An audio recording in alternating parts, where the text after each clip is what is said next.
తన ఇంట్లోని జనరేటర్ లో మంచు విష్ణు చక్కెర పోశాడని, అందుకే కరెంట్ ఆగిపోయిందని మంచు మనోజ్ కొన్ని రోజుల క్రితం ఆరోపణ చేసిన విషయం తెలిసిందే. తాను తన భార్య ఇంట్లో లేనప్పుడు తమ అమ్మ పుట్టినరోజు కేక్ ఇచ్చేందుకు ఇంటికి వచ్చిన విష్ణు బౌన్సర్లతో కలిసి జనరేటర్ లో చక్కెర కలిపిన డీజిల్ ను పోశాడని ఆరోపించాడు.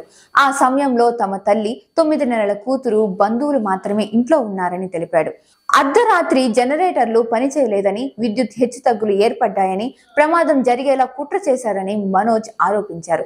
అయితే మనోజ్ చేసిన వ్యాఖ్యలపై తాజాగా ఓ చిట్ చాట్ లో స్పందించాడు మంచు విష్ణు.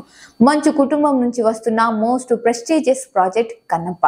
ఈ సినిమాలో మంచు విష్ణు కథానాయకుడిగా నటిస్తుండగా దాదాపు 100 కోట్ల బడ్జెట్ తో వస్తున్న ఈ సినిమాను కలెక్షన్ కింగ్ మంచు మోహన్ బాబు నిర్మిస్తున్నారు.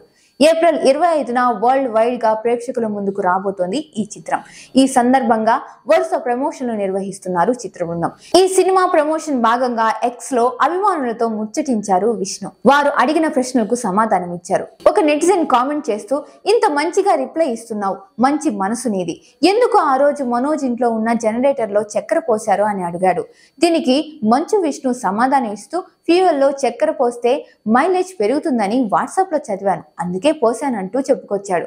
దీంతో ఈ కామెంట్ విపరీతంగా వైరల్ అయిపోయింది. మరోవైపు ప్రభాస్ స్పిరిట్ సినిమా ఆడిషన్స్ కోసం అప్లై చేసావు కదా అన్న, ఎన్ని రౌండ్లు పాస్ అయ్యావు అంటూ అడగగా విష్ణు బాధలో ఉన్న ఇమోజీని పెట్టాడు. అలాగే ఇంకో నెటిజన్ కన్నప్ప బడ్జెట్ ఎంత అని అడగగా, ఈ బిగ్ బడ్జెట్ నా గత చిత్ర బడ్జెట్ కు 10 రెట్లు ఎక్కువ అంటూ సమాధానం ఇచ్చాడు.